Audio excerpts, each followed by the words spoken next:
Hello.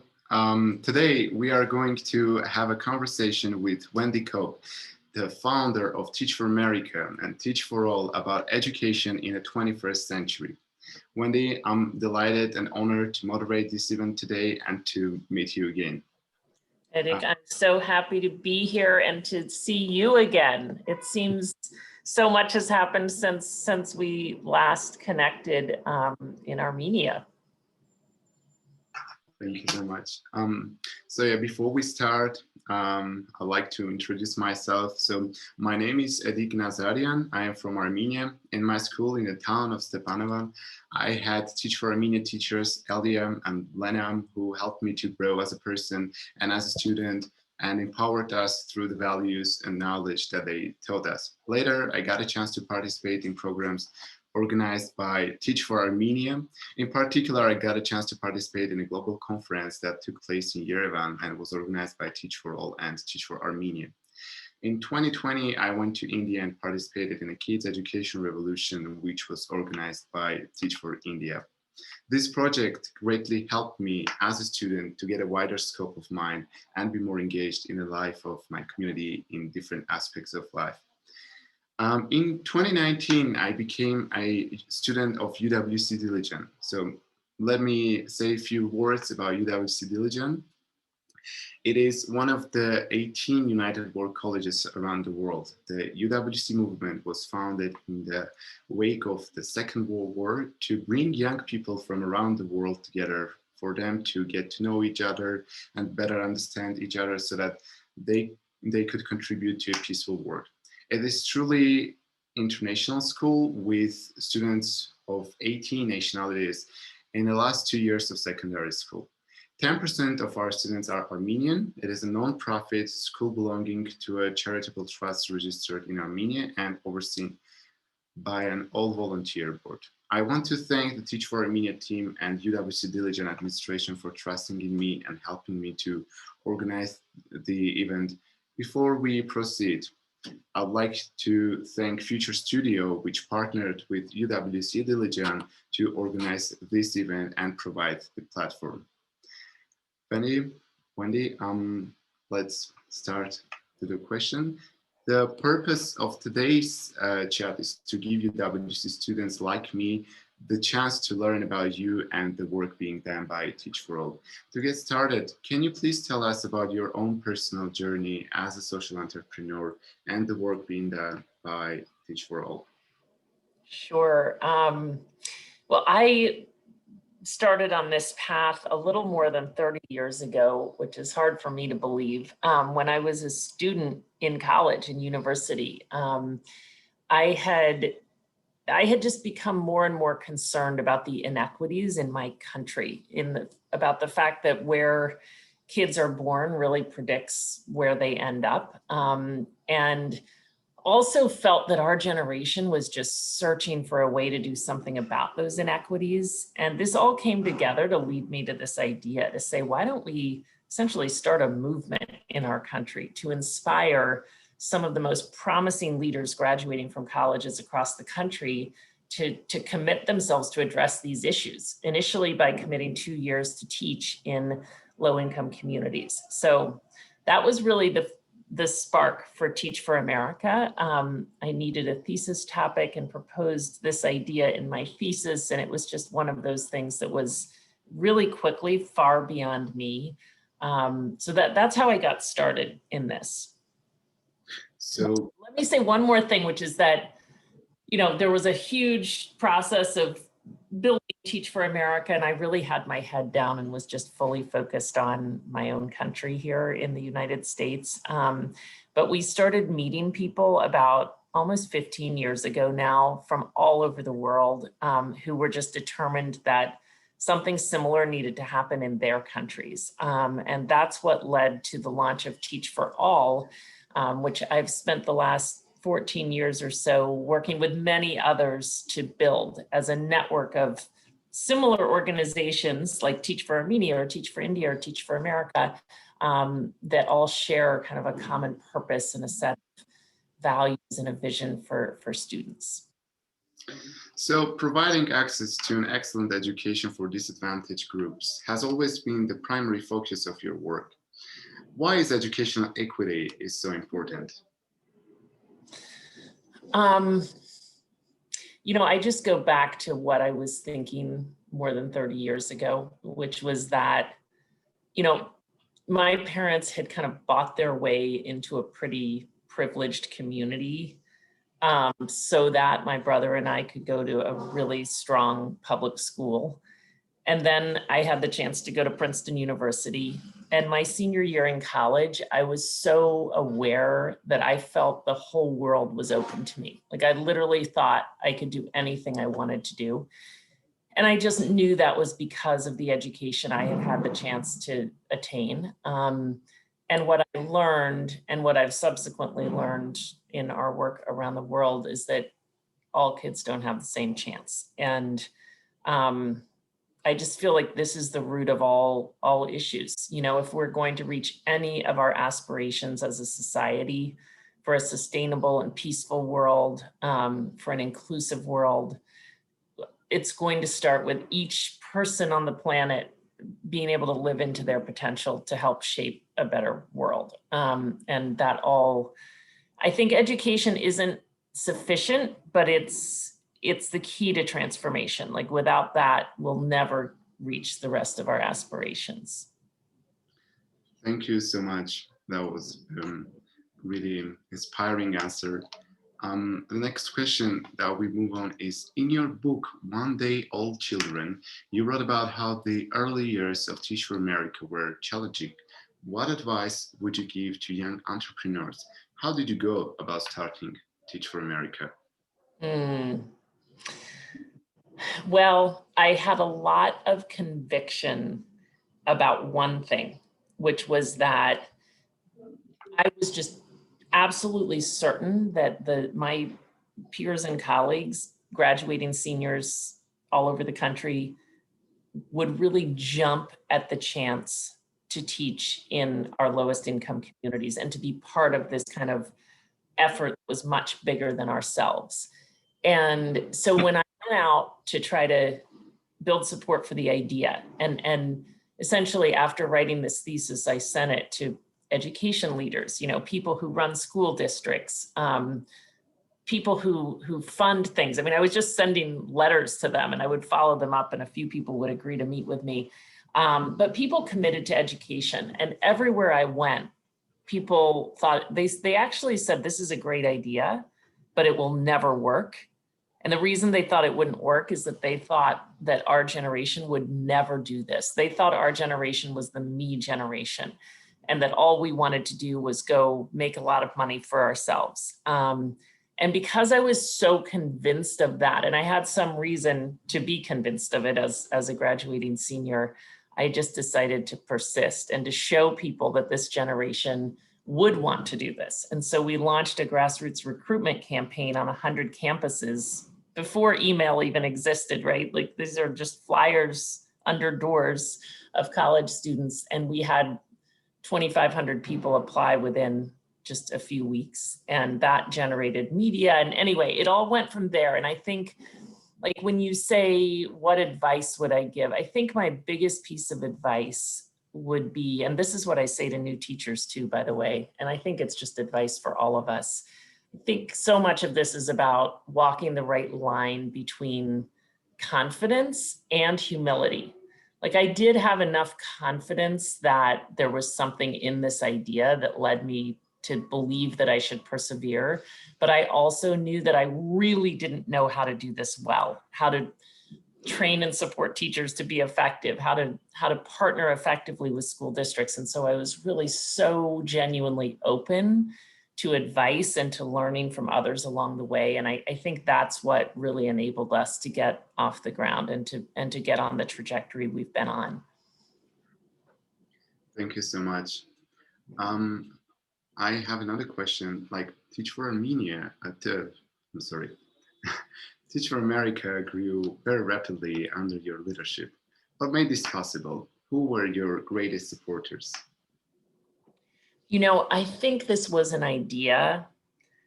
Maybe I said this before, but it it really magnetized people. It was so quickly very far beyond me.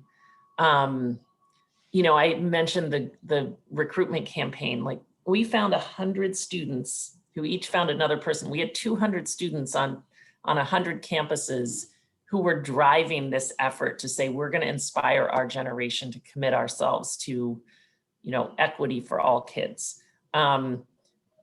Similarly, when I wrote a bunch of business executives who were quoted in an article about education about this idea.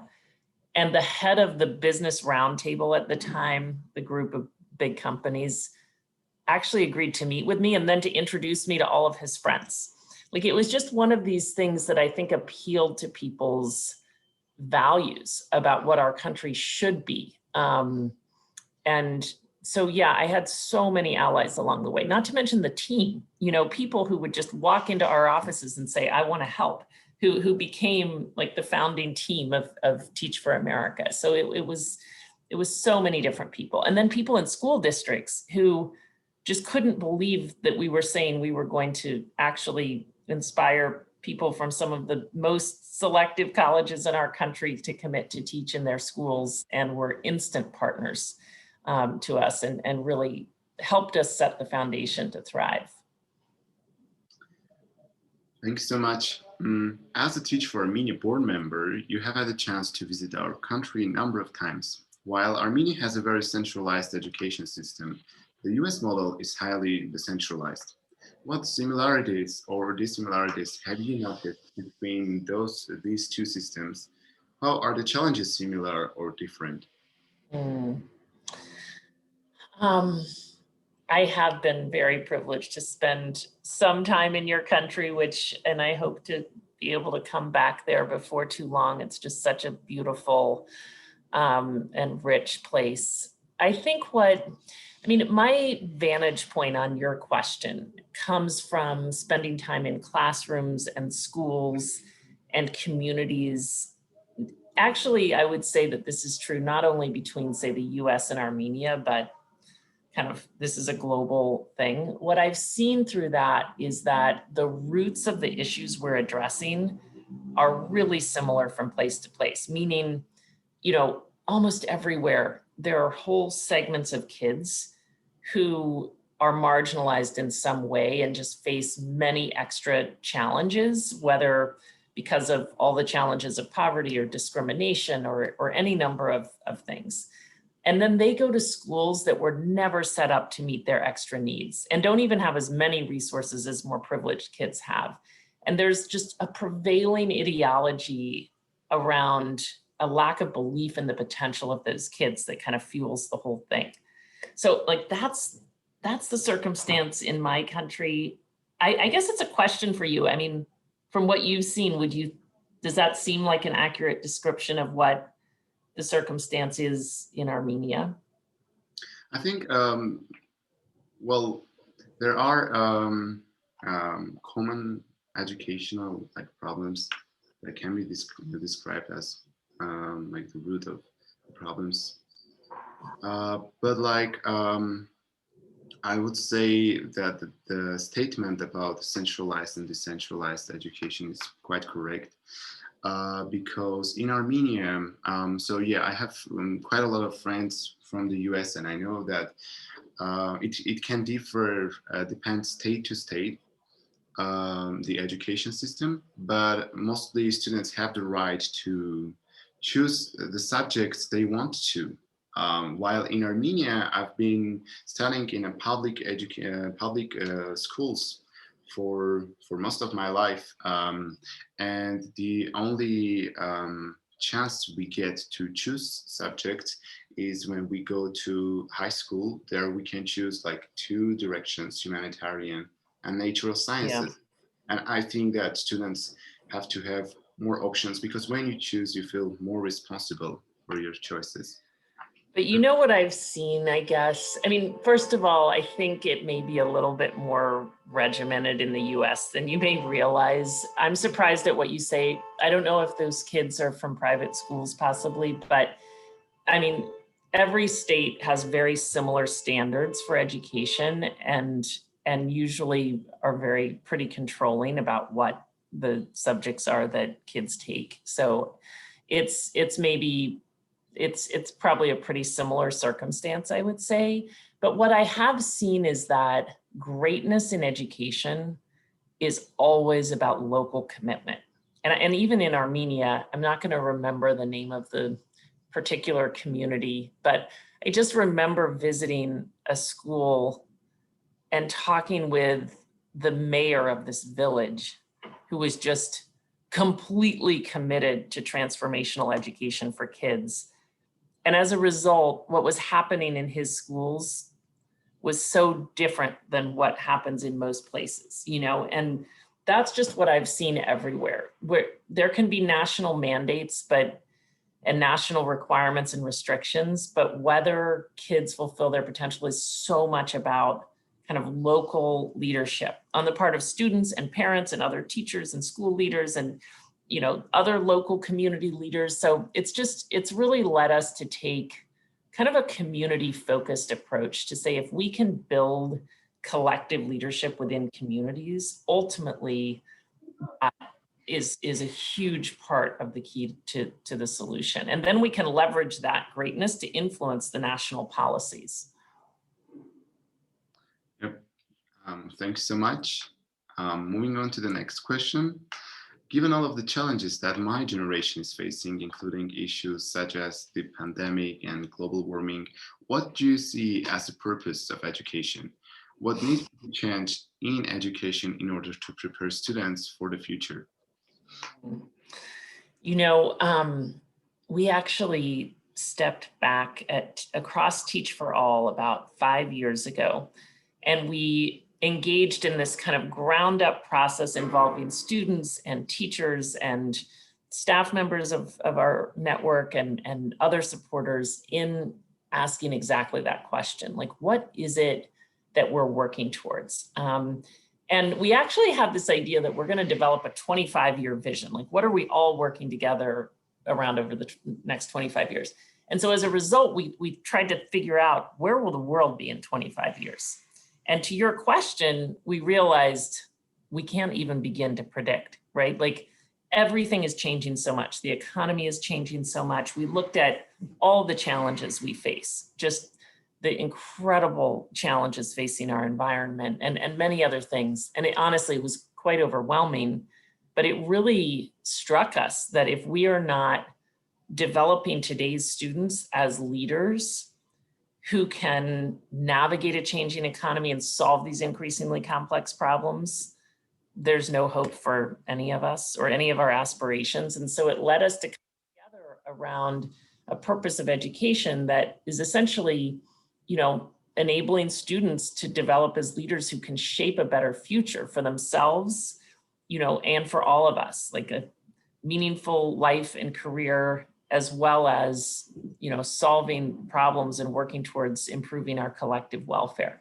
And I think that purpose, we then had to reorient everything, because initially we were really coming at this thinking we need to, work towards equity. Like, we need to get to the point where all kids have the chances that the most privileged kids have. And we realized that's not enough, that what we really need to be doing is developing all kids so that they can tackle the issues, the challenge of inequity and many other challenges, and make the future better. And we've had to rethink everything about the outcomes we're working towards, about how to train teachers.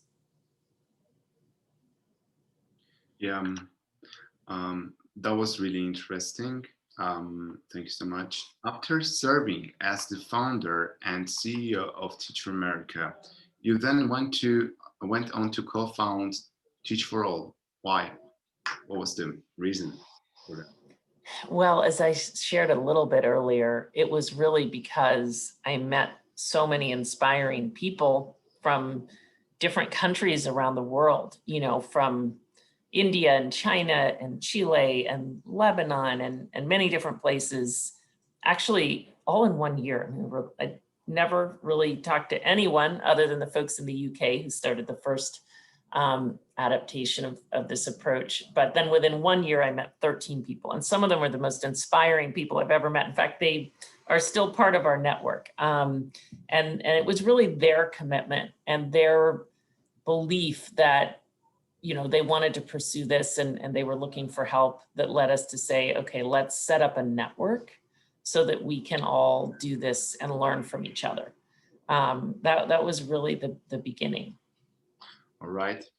At the present, how many partners belong to the represented to the Teach for All network? Which regions are most represented? Well, yeah, and yeah. We launched about 14 years ago. We now have 60 network partners. They're really in every region of the world. If you look at a map, they're very evenly distributed, really everywhere. We've had in the last year alone 8 new launches, including 7 in Africa. You know, that was probably our slowest growth was in Africa, but at the moment we have 12 network partners there and another 15 in the pipeline. It's our fastest growing region.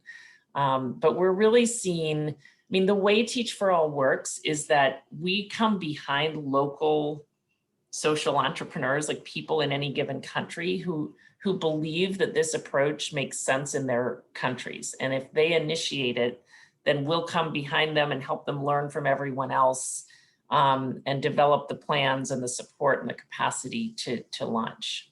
So we have another 30 or so network partners, prospective network partners in the pipeline. So we'll see where it takes us. Thank you so much, and good luck with your plans. Hopefully more and more will be joined. So in each country, the model is the same. You recruit young leaders, place them in schools where they are needed most, and you invest in their leadership so that they can later lead system-wide change. In what ways has this model changed over time? In what ways has this model been adapted for the local culture? So we started off with really kind of the outlines of the approach that you just described. Like that was the big idea. We are going to develop collective leadership to ensure all kids fulfill their potential. And we're going to do that by galvanizing promising leaders to channel their energy into working with the most marginalized kids in their countries and invest in their development in pursuit of really important immediate outcomes for kids. And also knowing that those 2 years will really change the perspective and priorities of the people who commit themselves to it. And that ultimately, I mean, what we've seen over time, I think we've learned a lot about how this plays out, but the people who commit 2 years to do this really never leave the work. Like you can't leave it behind. You know, many people stay in education and others work from other sectors to influence the issue. And I think, but we've learned a lot about how to do this. And I think we've really learned a lot through this global effort, where, as you say, so many different people in very diverse contexts have innovated on the basic approach. So they're asking themselves in any given country, who are the promising leaders we want to recruit? And they're thinking differently about who those people are. How do we train and support them so that they can help kids in their particular context succeed? How do they partner with communities? I think one of the biggest evolutions over time for all of us has been just in how we work with communities and around the idea that at the center of everything needs to be a process of working together with students and families and educators and local constituents to actually contextualize that vision that we're working towards. Like we can say globally, all kids developing as leaders who can shape our future, but what does that mean in a particular, village in Armenia? What is it that we need to be ensuring that students can do, that's rooted in the local values and context and culture and an understanding of the actual challenges and possibilities ahead for kids who are born in that particular village and community. So that's a little bit about how we've kind of evolved over time. Thanks so much. In each country, well, um, every every year Teach for All hosts a global conference. I personally had the chance to interview Prime Minister Nikol Pashinyan during the 2019 global conference in Armenia. This year's conference asks, what type of leadership is needed in the world? What is your personal answer to that question? Mm, that's a big question, and I feel like I'm on a constant journey to try to find the answer to it, which is why I'm excited about this global conference in October, which will really pursue that question. I think my starting answer would be, I'll just say two things. One, leadership that's collective, meaning, you know, we need many people exerting leadership, many diverse people, including people who, especially in our work, have themselves experienced the inequities we're working to address. And we need to work in ways that enable us to essentially leverage and take advantage of that diversity so that we're all learning from each other and challenging each other and ultimately working in the same direction. So that's one thought. And I would say equity focused leadership, you know, people who are determined to get at the roots of the systemic inequities that hold us back and who are determined to kind of challenge inequity at every level. Moving on, with your global experience, is there a particular country that has an education system that can serve as a model for others? If so, which country and why? I think I haven't found a country that is satisfied with its education system. I think it's a really hard question to answer. I'm actually, I don't think I can answer it. What I have seen is a lot of educators who are doing just such exceptional work in so many different countries. And I think the challenge for all of us, meaning there are so many islands of excellence, like you know, just brilliantly transformational schools or communities that are learning a lot about how to move the outcomes for kids in their particular place. And I think one of the challenges is to figure out, how do we create networks of educators all around the world so that we can spread those innovative, brilliant examples and ultimately create a lot of national progress and global progress in education. Thanks so much. So with so many teachers working around the world through the Teach for All network, how is each country partner evaluating the impact? Mm. You know, given our mission and our purpose around developing collective leadership to ensure all kids fulfill their potential, we look at three levels of impact. First of all, are the students in our classrooms developing as leaders? Secondly, are the teachers and the future leaders we're developing, are they becoming more committed and more effective leaders?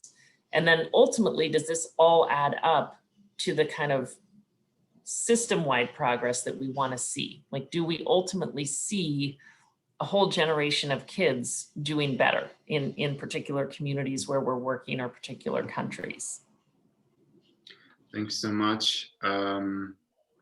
Now we came almost to the end, and I have to ask you the last question. Back when you were a student at Princeton University, you came up with the idea for Teach for America through your final thesis. At the time, your professor said that the idea wouldn't work. What pushed you to keep going? Um, What were the factors that encouraged you to continue the work that yeah, everyone was discouraging? I think what I would say, two things. So first of all, it was so good that I had to write that thesis. Like, I had thought of this idea, I'd become completely obsessed about it. But if I hadn't been forced, I also needed a thesis topic. If I hadn't been forced to do that, so I did a lot of research because of that. I looked at the whole policy context. I looked at the characteristics of this generation of kids. I looked at different models over time that we could learn from, like the Peace Corps in the United States. And I think that process led me to be all the more convinced that this just had to happen and that the timing was perfect. So it wasn't so easy for this professor to just tell me, don't do it, because I was so convinced, and I'd learned a lot about why it actually it could work. But the other thing I would just say is that you don't need to convince everyone. If 99 people say, I'm not going to help you with this, and one person says, I'm going to help you, that's all you need. You need one yes, and then that person can get you to other yeses. And so that's how I started. A lot of people were saying it wasn't necessarily going to work, but then I would find some real enthusiasts who really helped build the support for it. Thank you so much for joining us. And it was again a great honor to meet you again. And I'll be looking forward to meet you sometime in Armenia back. And such an honor, Edik, and I can't wait to see what you do. And I will look forward to seeing you again in Armenia for sure.